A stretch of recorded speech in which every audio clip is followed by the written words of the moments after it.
English વિશે જાણો. English ભાષા એ સરળ ભાષાઓમાંની એક છે. જેમ ગુજરાતી ભાષામાં સ્વર હોય છે તેમ જ ઇંગ્લિશમાં પણ સ્વરો છે. જેમ કે અ, ઈ, આઈ, ઓ, યુ. પરંતુ આ ઇંગ્લિશ જે વાક્યો કે શબ્દોનો પહેલો અક્ષર આ શબ્દથી શરૂ થાય તે વાક્યો કે શબ્દોની આગળ એન પ્રત્યય લગાવવામાં આવે છે. પણ આ શબ્દોની શરૂઆત જો સ્વરથી ન થાય તો શબ્દો કે વાક્યોની આગળ પ્રત્યય લગાવવામાં આવે છે.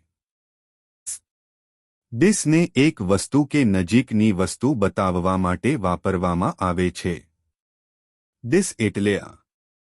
ઉદાહરણ તરીકે, ધીસ ઇઝ એન એપલ. આ સફરજન છે. ઇઝનો ઉપયોગ ધીસ સાથે કરવામાં આવે છે. ઇઝ એટલે છે.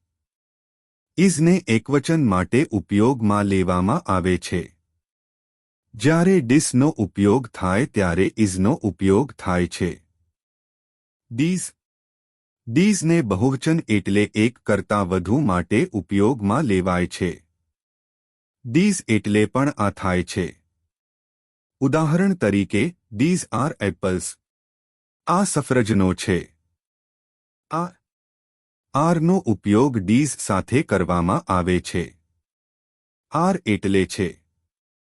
આરને બહુવચન માટે ઉપયોગમાં લેવામાં આવે છે.